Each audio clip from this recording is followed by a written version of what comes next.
Paul Brown, John Reade, and Ryan Saunders. Did I get all of that right? You did. Okay. And which one are you right here? Who's going to do the talking? Who's going to do the majority? You want to do the majority of the talking? John will do the majority. Okay. Of the talking. All right. Yeah, talk right into it. Good morning, John. Hi. So, wow, this is so cool. You guys have brought in some amazing drones. And, okay, so you'll explain what this is. Okay, oh, my so God, it's a monitor here. That's really cool. So what you're looking at Coming off is this little drone. this tiny drone here, which we refer to as a tiny whoop. Okay. And I saw this first on 60 Minutes years ago where they said drones at some point in technology will be the size maybe of a mosquito. You won't even know. It'll look like a fly or something like that. If I built this, what does our government have? Yeah, you're absolutely right. That is the size.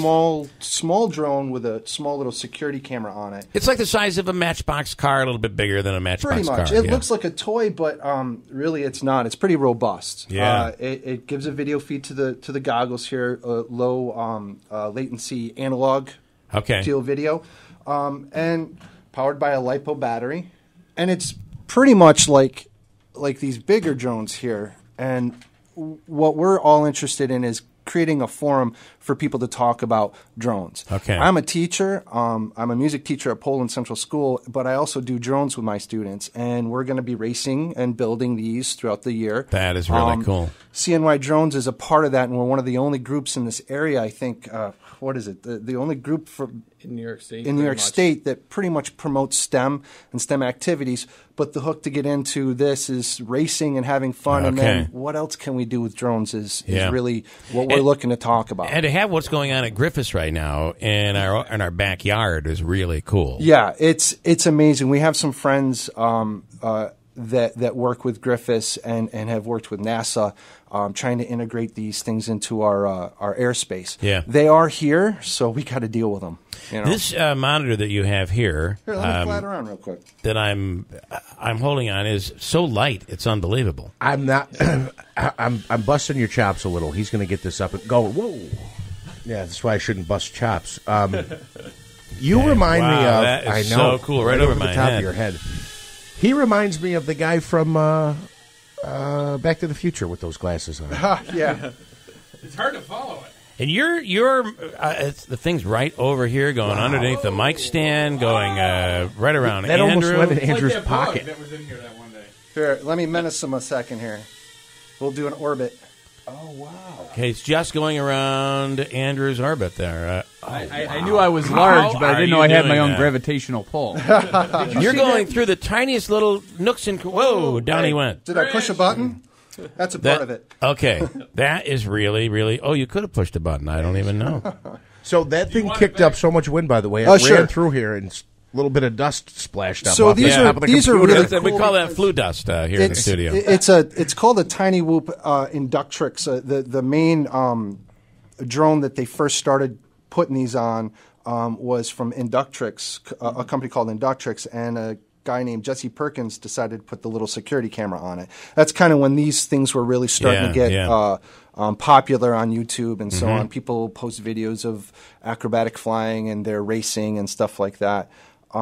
It's an amazing thing to do and an amazing thing to experience. You know, you're sitting in the cockpit. What I find interesting is it must be something to have those goggles on. It's very immersive. Yeah. You ever play Mario Kart? I have. Yeah. This is for real. Yeah. I mean, it's just like you're literally you're trying to run through these obstacles, this and that, and not crash. And watching you go through these little, between the monitors and up and around under the mic, it's just incredible where you guys can go with this stuff. And that's one of the cool things that we want to showcase with CNY Drones in our STEM event at SUNY Pi. We're having two events. We're having the rig rescue, where it's a simulated rig disaster, where we're going to have teams of students build drones for specific uses to go out to this simulated rig. To take photos of it, to drop life preservers, to retrieve a data unit that might be damaged, to do an inspection. Yeah. Those types of real-world applications that we're very curious about what students in our area can come up with. So we've designed this thing called Rig Rescue, where teams of people are going to build drones and have at it on April what? I was going to say, when is this happening? This is in the month of April? Yes. Okay. April 14th. April 14th. You All can right. still sign up. Nice and tight on them. I'm sorry, guys. If I had it on a drone, I'd actually fly the mic right over to you. There you go. Right? Another application. This is open to who gets to participate. Is this for kids? It's basically everyone. Okay. We're going from like 11 to like 83 or Yeah, whatever. whoever- Yeah. You can fly a drone. Yeah, we've had people. The first time we threw together an event, we had an 11-year-old building them and a 63-year-old. Wow. And in the same class together. And they're I teaching each find, other. I mean, what are your thoughts on the we're already talking. Dave Olney was in studio, sergeant with the New York State Police, and they're using the drones for all sorts of accident reconstruction. If there's flooding, they're going to flood zones, seeing ice jams. It actually helped with flooding in Sylvan Beach and in Whitesboro the last time we had flooding a few weeks back. So we're seeing positive ways that these can be used. Nefarious. Can we talk about that a little bit? Because that is a part of the scariness of all of this. There could be a drone that flies in, tiny little drone that flies into your space and you wouldn't even know it's there. Yeah, so with anything, the bad comes too. That's Yeah. one of the reasons why we want to have this dialogue with students and young people. We want to create a pipeline of education from elementary all the way up through, not only for economic reasons to bring these kids back because we're supposedly one of the biggest or one of the only drone. Well, we are, excuse me. We Nice. are the only drone testing site around this area. Yes, yep. And one of six, correct. Throughout And the country. Throughout Yep. the country, yes. So it's a And big... I mean, the fact that NASA's it's a in our big deal. backyard with contracts and testing this stuff is really quite It's huge. amazing. It's yeah. huge. Walmart, Target, all the big players want to get in at Griffiths. But going back to the nefariousness that these things present, private, just there's a myriad things, and that's There's why a privacy issue. That's where why we these have to things have a can- yeah. discussion. That's Yeah. why we have to have talks about this stuff. I don't want my fun time, my toys taken away because Right. it's amazing. But at the same time, we recognize that these things. I build a fence around our property so that we can be private. These devices completely. Well, now you're not supposed to, but they can fly right over top of that. And, You've got some guidelines and restrictions that you Yeah. need to follow, and in trying to not ruin the hobby, we follow them. We're an AMA, which is Aeronautical Model Association. We're a part of Multi-GP, which sanctions racing and following rules. But then there's the guy that's in the basement, like me, building these drones. Yeah. I always tell people, if you see a drone that's just hovering and kind of chilling, that's the drone you got to be worrying about. If you see a fast drone ripping through, that's Right. just somebody having fun. Yeah. And the dangers in that are different. But the privacy issue, the onboard capacities of these drones, heck. One of our local companies puts up a hexacopter that's huge that does a lot of TV work. And those payloads that these things can pick up, could be used for other reasons. Right. And just think about, I think people have not even thought of some of the reasons, some of the That's why we uses. have to have discussion around this topic. I mean, it's really it's a schema, or it's a paradigm shift for a lot of things. Sure. In agriculture. That's going to be huge. Life saving, EMS. Yeah, I thought just of so many the earthquake things. in Mexico City. Some of the buildings and. Oh, yeah. It's almost like they form a bridge. There's like a little opening that you can get through, that you could crawl through, but you could send one of these drones in. You're going to have and search for survivors. You're going to have a myriad of like people flying them, and also AI or some sort of autonomous happening. Yeah. We're right now I wouldn't pilot something like that to find somebody. It would be more of a grid oriented and have it all locked in so that people can see what you're searching for. A great application just a couple years ago was a mudslide, I think, in California. I kept yelling at my wife, "Hey, let's put up some drones with FLIRs on it so that we can see down in that mud and see if there's anybody." That would be a potential lifesaver, game changer. because you could get lower to the ground Yeah. without walking on it, and you could Right. have certain equipment payloads on those There was drones just to- one recently where somebody had fallen through the ice. I don't know where this was. It wasn't around here, but they were actually with a drone able to drop down an inflatable raft. yep. And it saved the person's life, it's believed. Now, the one that you had, this little tiny one one, that's yeah. the tiny one, that's, again, a little, it looks like a McDonald's Happy Meal toy. Yeah, pretty much. This is actually pretty advanced. It's got a carbon fiber CNC aluminum frame on it. What does that mean? Well, Sorry. it means it's robust and it's not going to break as easily as a plastic or a 3D printed frame. Okay. Now, we haven't even gotten into the whole world of 3D printing on these things too, because yeah. that's going to be another paradigm shift for economy and parts and things like that. And we need students and people to understand how to use CAD and draw and come up with different designs Yeah. for different purposes and different applications. You know, you mentioned the 3D printing. I had a conversation with somebody about this yesterday. That you could outlaw all the guns you want. We were just having the same conversation. With I a think, in your 3D room. printer. You can turn around and you can be making your own guns. Let's not worry about drones. How about Right. let's worry about 3D printing now? Yeah. I mean, so crazy. You can 3D print guns on drones. Right. Oh my God. Yeah. So Well, we already have that, right? I mean, the Unfortunately. military certainly does. Yeah. So if you're, we touched on this before. If you're able to create a drone that size, the size of a Happy Meal toy or a Matchbox car, Yeah. what does the government currently have today, or other governments currently have? a lot more. Yeah. A lot They have more. little Tiny, Probably. tiny. like bug-sized drones. Yeah. More- and that's more the than thing. like- You wouldn't know that it's in your home or in your area. You wouldn't even know it. If you really want to get scared, go on TED, and look up, anything robots or drone related, Yeah. and it will blow your mind. Like TEDx? Yeah. So technology, education, and Yeah, design. It's yeah. a huge resource of knowledge, but they have a lot of stuff about drones on there too, and the smaller and Yeah.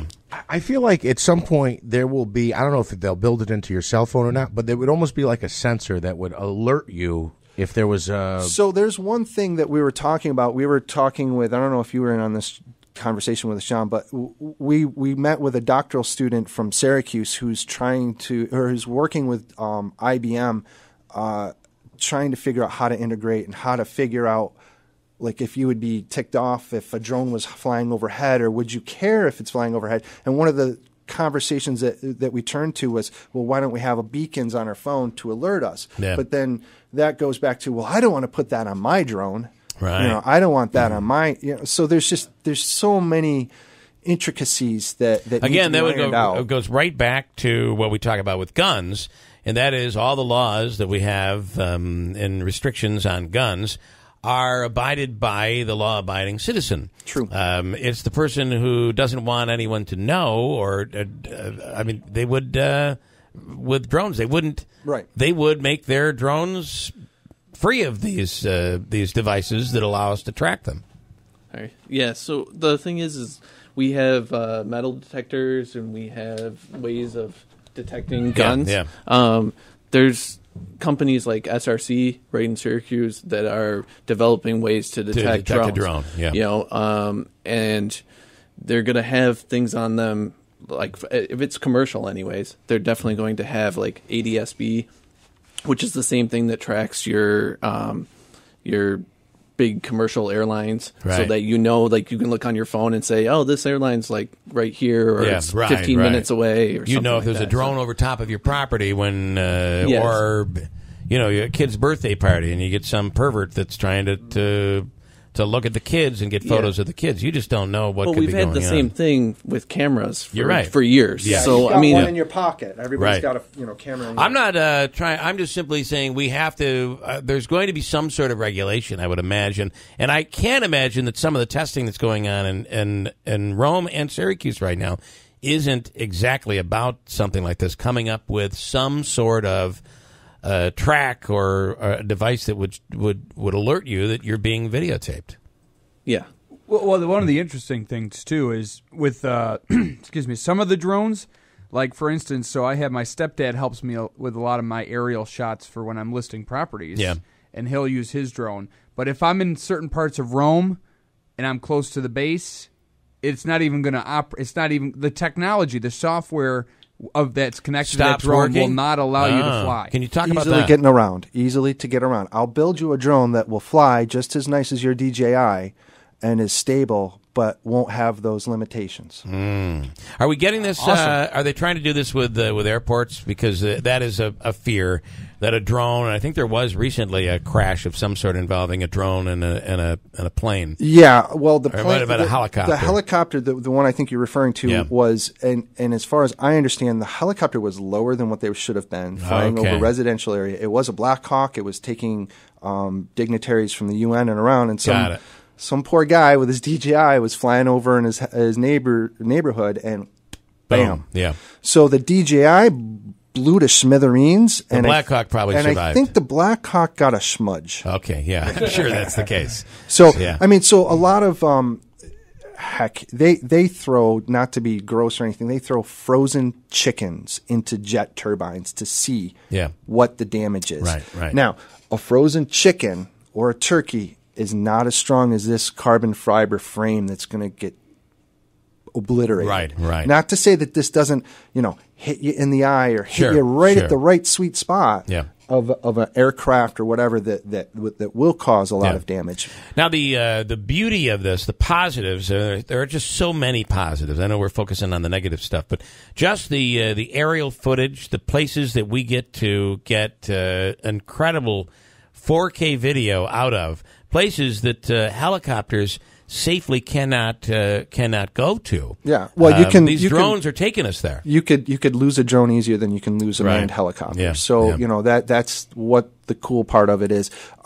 For me, I'm a musician. I came to this as just seeing this one video called Crash Session, where it looked like Star Wars speeder racing. Yeah. And that was like Wow. 3 years ago, and I was like, I have got to do this. And then my wife unfortunately made the mistake of buying me a Parrot drone for Christmas, and I was Okay. like, okay, It's all over now. 2 years later, here we are. Yeah, This is like my yeah. fourth interview on a TV show, talking about drones, Yeah. talking about getting a pipeline of education and economic growth in the area using drones through CNY drones.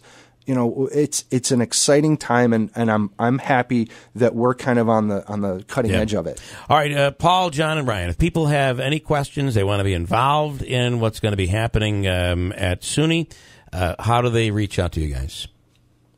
I'll let you take this one. Go ahead. So they could reach out to CNY Drones directly, Lisa Payne, or they could reach out to myself.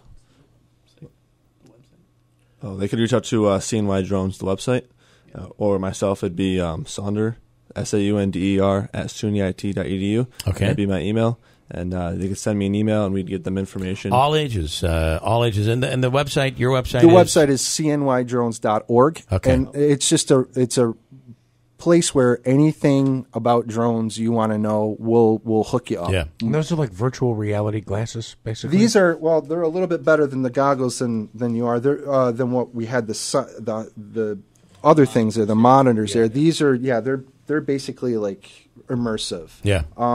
This gives you kind of like, it feels like you're sitting in a theater with the right sitting there. I mean, even this monitor is just so lightweight. I can't even believe it. With CNY Drones also does a ton of stuff. Like if you guys are really interested, maybe this is a show, come down and we'll teach you how to build and fly. Or we do experiences where we give you our toys and let you break them. Okay, And all we right. teach you how to fly before you break your own toys. Well, watching this thing make its way through the monitors and in between the mic cords and everything, it was just, it's the first time I've ever seen anything like that. For a lot Really of people, cool. it's amazing. And, Yeah. and people are starting to use this for artistic means, doing Yeah. aerobatics and stuff. People take this drone up and spin it around and wow. Yeah, look what you get. And the races. I mean, the fact that there are races with these Well, it's drones, like back in the day of like BMX or multicross, and it's very emergent with like skateboarding. So it's like it's that kind of feel, but nobody's breaking And Mario bones. Kart. I got to tell you, Mario Kart is one thing, but it reminds me more of the Star Wars game that you'd play yeah. and you could take the Yeah, right the down speeder in. bikes Yeah, and yeah. that reminds me. There's a lot of that, flying so. in Battlefront, the new video game, the Yeah. new Star Wars video game that's How about- out now. That's people can Right. learn how to virtually do this Very, stuff too. Very cool. Paul Brown, John Reade, and Ryan Saunders, gentlemen, thank you guys for coming in. This was Thanks for really, having really us. cool. We'll definitely do something where we learn more on this. I wanna Definitely. put It would be something fun. together.